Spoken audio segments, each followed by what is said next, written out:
Paula Reed, I know you've been listening to this decision. What have we heard? We have. Of course, this is not a thumbs up, thumbs down. This is a complicated decision. We just got it here. It's an opinion from Chief Justice John Roberts, finding that former presidents are entitled to absolute immunity for official acts, but not for unofficial acts. So what does that translate to? Well, this is something we saw that was sort of signaled in oral argument, because what this means is that the former president cannot be prosecuted for anything that was officially part of his job.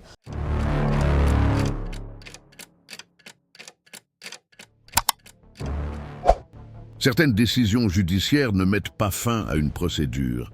Elles modifient la conception institutionnelle qui sous-tendait jusqu'alors leur logique. Le 9 janvier 2026, la Cour d'appel du District de Columbia a rendu un arrêt qui a directement modifié l'architecture institutionnelle de la protection juridique accordée aux anciens présidents des États-Unis. La décision publiée à l'unanimité a rejeté la thèse de l'immunité absolue et a affirmé que la responsabilité pénale pour des actes commis pendant l'exercice de leurs fonctions peut être poursuivie après la fin de leur mandat. La session, suivie par des représentants du ministère de la Justice, des membres du Congrès et des membres d'équipes juridiques liées à des enquêtes parallèles, a retenu l'attention non seulement pour son contenu, mais aussi pour la clarté avec laquelle elle a éliminé un argument utilisé systématiquement par la défense du président Donald Trump. En déclarant que la Constitution ne confère pas de protection personnelle à celui qui occupe la tête de l'exécutif, les juges ont établi un précédent qui a des répercussions au-delà du cas spécifique. L'impact de cet épisode ne s'est pas limité à ce qui s'est passé dans la salle à ce moment-là. La procédure qui a conduit à cette décision a été engagée à la suite d'un recours formé par la défense de Trump dans le cadre de poursuites pénales ouvertes dans plusieurs juridictions. L'argument central était que tout acte accompli sous l'autorité présidentielle devait être présumé relever de la fonction et par conséquent être à l'abri de toute révision pénale future. La Cour a toutefois jugé cette thèse incompatible avec les principes constitutionnels de séparation des pouvoirs et de contrôle réciproque.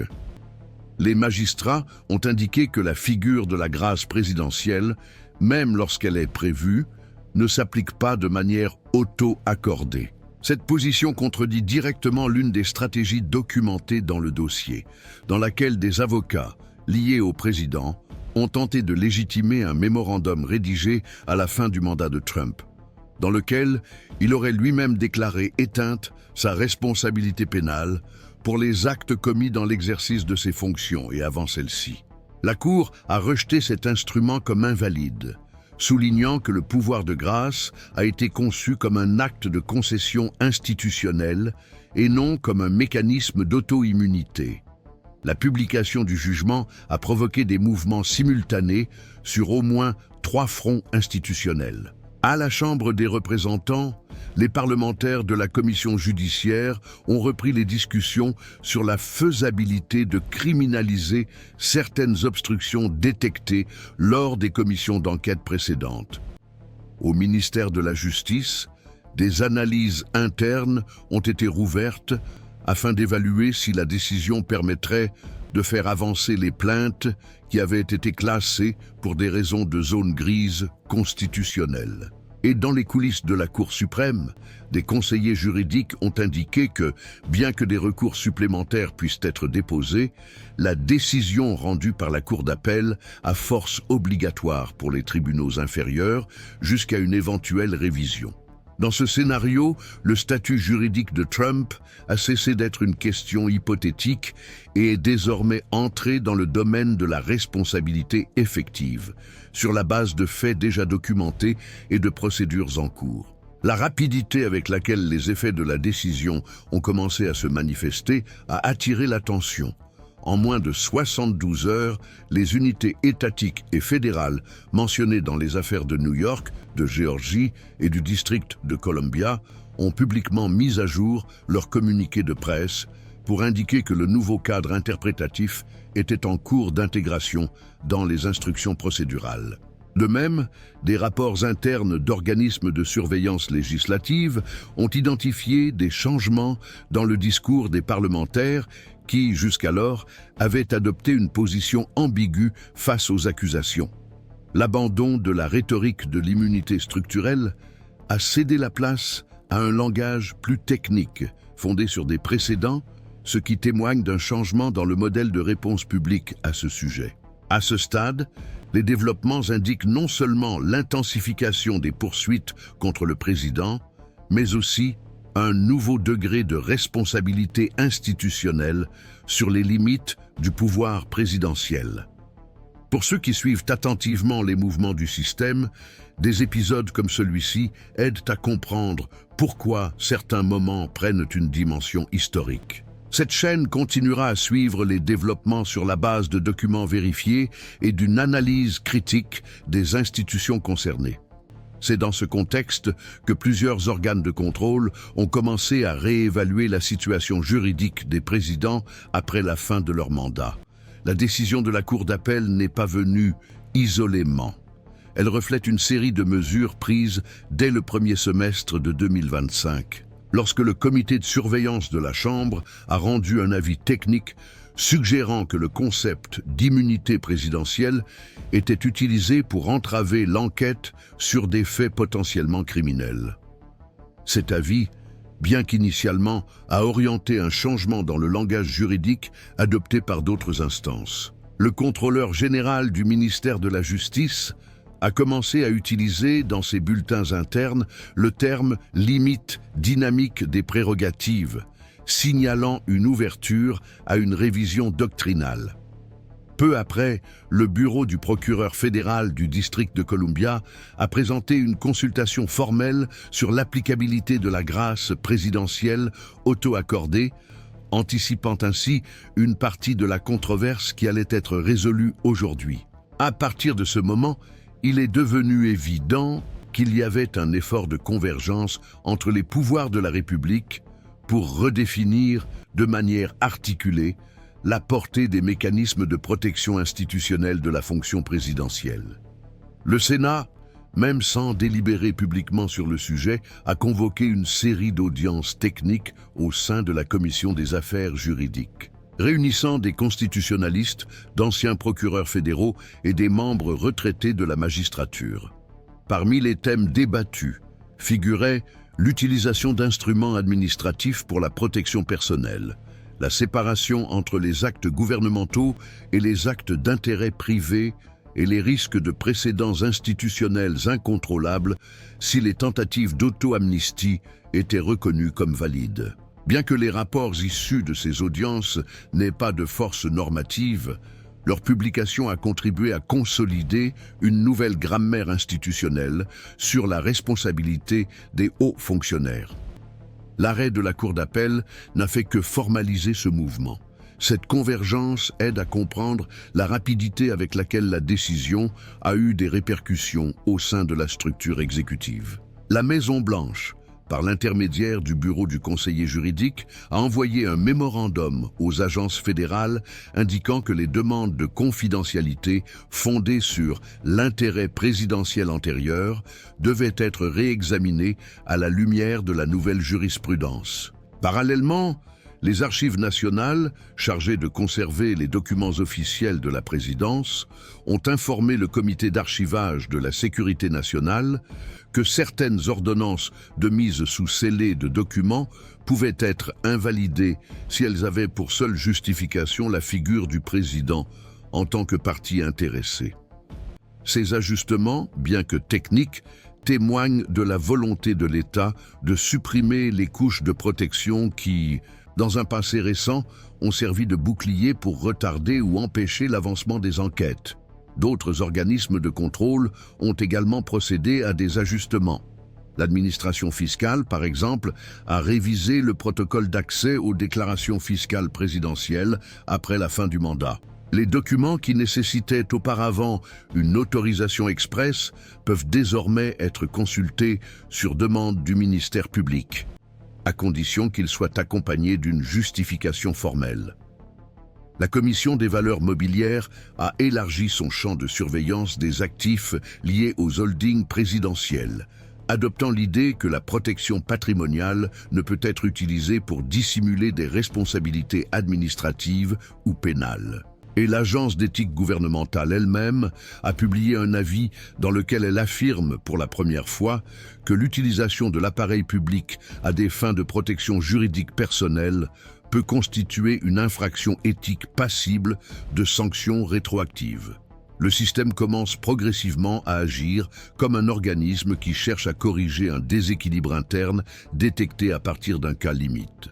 La portée de cette transformation ne se limite toutefois pas aux organes directement impliqués dans l'affaire Trump.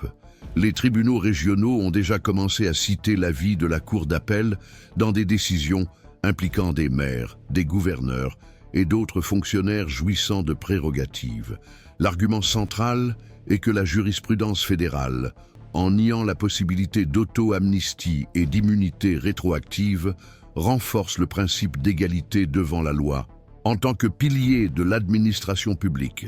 Cette extension interprétative génère de nouvelles exigences d'adaptation à tous les niveaux.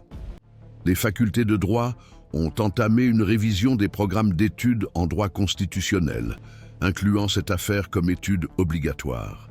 Les organisations de défense de la transparence ont demandé au Congrès d'établir, par voie législative, les limites objectives de la prérogative présidentielle. Et des groupes de réflexion liés à des centres de recherche juridique ont commencé à financer des projets visant à cartographier l'impact de la décision sur la culture institutionnelle de Washington. En observant l'ensemble de ces réactions, il apparaît clairement que l'épisode en question ne se limite pas à la biographie d'un président, mais reflète un tournant dans la relation entre pouvoir, responsabilité et obligation de rendre des comptes. Cette chaîne continuera à suivre, de manière approfondie et indépendante, les changements qui surviennent lorsque les institutions décident de reconfigurer leurs propres règles de fonctionnement. La controverse sur la portée institutionnelle réelle de la décision rendue par la Cour d'appel du district de Columbia reste ouverte. Pour une partie importante des constitutionnalistes, ce jugement représente une rupture significative avec les normes établies et pourrait redéfinir de manière durable les limites entre l'exercice du pouvoir exécutif et la responsabilité pénale des futurs présidents. Ces analystes soutiennent qu'en écartant explicitement l'hypothèse de l'auto-amnistie et en établissant des paramètres plus stricts pour l'immunité présidentielle, la Cour met fin à un long cycle d'ambiguïté interprétative qui, pendant des décennies, a servi de bouclier juridique aux titulaires de la plus haute fonction de l'État. Dans cette lecture, le précédent ne se limite pas au cas concret, mais offre une architecture argumentative capable de renforcer les mécanismes de contrôle des comportements exécutifs, y compris dans des contextes ayant des répercussions internationales, dans lesquels les chefs d'État opèrent historiquement avec des marges d'interprétation élargies. Pour ce groupe, la décision contribue à consolider une séparation plus stricte entre les actes directement liés à l'exercice du gouvernement et les comportements de nature personnelle qui ne revêtent qu'un caractère institutionnel formel. Distinction susceptible d'avoir un impact direct sur les enquêtes et les accusations futures. En revanche, certains analystes voient dans cet arrêt une intervention de portée plus restreinte, dont les effets pratiques restent concentrés sur les procédures actuellement en cours. Ce courant reconnaît la force des arguments avancés, mais souligne que le système juridique reste soumis à une longue série de procédures, de recours et de litiges institutionnels avant que toute responsabilité effective ne puisse être établie. Le président continue de bénéficier du soutien de structures politiques importantes, notamment de son influence sur les commissions du Congrès, de sa capacité à s'articuler avec les instances judiciaires des États et du soutien persistant de certains segments de l'électorat. Pour ces observateurs, la Cour a agi dans le cadre de sa compétence technique, mais n'a pas brisé les blocages structurels qui font de la responsabilisation des hautes autorités un processus lent, hautement politisé et souvent inachevé.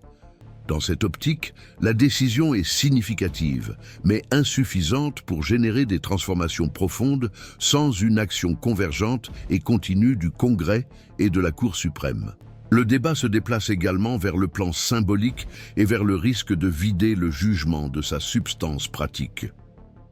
Alors que certains secteurs interprètent cet épisode comme une réaffirmation des mécanismes républicains de contrôle et d'équilibre des pouvoirs, d'autres mettent en garde contre la possibilité que cette réaffirmation soit absorbée par des dynamiques de convenance politique. Selon cette critique, le risque existe que l'arrêt fonctionne davantage comme un symbole discursif de rigueur institutionnelle que comme un catalyseur de changement concret. Ce dilemme est récurrent dans les démocraties caractérisées par une forte concentration du pouvoir dans l'exécutif, où les décisions judiciaires peuvent acquérir une grande visibilité publique sans nécessairement produire de changements structurels dans le fonctionnement du système. Dans ce contexte, la tension entre formalisme juridique et efficacité institutionnelle réapparaît, associée à la figure d'un président ayant un passé de polarisation et d'impact au-delà des frontières nationales. Un autre groupe d'analystes concentre son attention sur les effets indirects de la décision sur le comportement des acteurs politiques. Certains soutiennent que la nouvelle orientation jurisprudentielle pourrait inciter les dirigeants de partis et les titulaires de postes stratégiques à faire preuve d'une plus grande prudence, notamment en ce qui concerne la défense automatique et sans restriction des personnalités faisant l'objet d'une enquête. Ce mouvement commence à se manifester par des déclarations publiques plus ambiguës, par l'affaiblissement des discours de protection inconditionnelle et par des remaniements d'alliances au sein des commissions parlementaires centrales. Néanmoins, il n'y a pas de consensus sur la durabilité de ces réactions. Une partie de la doctrine juridique souligne que des impacts institutionnels cohérents dépendent de la continuité interprétative dans les instances supérieures, en particulier à la Cour suprême. Tant que la plus haute juridiction ne se prononcera pas de manière claire et définitive sur des questions centrales, telles que la portée du pardon présidentiel et les limites de l'immunité fonctionnelle, le système devrait continuer à fonctionner dans une zone de transition interprétative. Selon les informations disponibles, la Cour suprême a déjà été saisie d'au moins 2 recours traitant de questions liées au même sujet. Ces 2 recours en sont encore à leur début et à ce jour, rien n'indique qu'ils seront examinés en priorité. Cette situation maintient un degré élevé d'incertitude stratégique pour les organes d'enquête, qui doivent trouver un équilibre entre l'application de la jurisprudence en vigueur et la possibilité d'une révision future. Cette incertitude se reflète également dans l'environnement législatif, où les parlementaires les plus expérimentés prônent la prudence avant de lier des initiatives politiques à une interprétation qui pourrait encore être reformulée. L'équilibre entre le rôle central du pouvoir judiciaire et la prudence législative joue ainsi un rôle central dans la dynamique institutionnelle des prochains mois. La discussion la plus approfondie concerne toutefois la capacité de la décision à influencer la culture institutionnelle. Il s'agit d'un effet moins mesurable, mais potentiellement décisif. Pour certains experts, l'impact principal est pédagogique, car il établit un nouveau niveau d'attente du public quant à la conduite des autorités. Dans ce scénario, le simple fait qu'une cour d'appel rejette l'auto-amnistie et délimite l'immunité présidentielle modifie déjà le calcul du risque pour les futurs occupants de cette fonction. D'autres, cependant, mettent en garde contre le risque inverse. La répétition d'épisodes juridiquement contondants sans issue pratique peut alimenter un scepticisme croissant quant à l'efficacité des institutions, surtout si les procédures se prolongent sans résultat visible. La tension entre les attentes sociales et la concrétisation institutionnelle sera décisive pour déterminer si cet épisode restera dans les mémoires comme un tournant décisif ou comme un nouveau chapitre de promesses juridiques sans traduction politique. À ce jour, rien n'indique que le ministère public fédéral ait l'intention d'accélérer les procédures en cours sur la seule base du nouvel arrêt. Les équipes chargées des enquêtes ont adopté une attitude prudente, indiquant que les plaintes continueront d'être élaborées à partir de l'ensemble des preuves déjà réunies et des procédures établies. Cela suggère que, bien que l'environnement institutionnel ait changé sur le plan discursif et interprétatif, la dynamique des enquêtes reste conditionnée par des facteurs tels que la viabilité juridique, la stratégie temporelle et la coordination entre les différentes sphères du système. En termes pratiques, le précédent est établi, mais son activation effective reste dépendante de l'interaction continue entre de multiples acteurs institutionnels. Au cours des prochaines semaines, de nouveaux développements devraient indiquer si la décision entraînera des changements substantiels ou si elle restera principalement un signal institutionnel. Cette chaîne continuera à suivre les développements, attentive non seulement à ce qui se manifeste à la surface du débat public, mais aussi aux reconfigurations silencieuses dans les rouages politiques et juridiques qui soutiennent la démocratie aux États-Unis d'Amérique.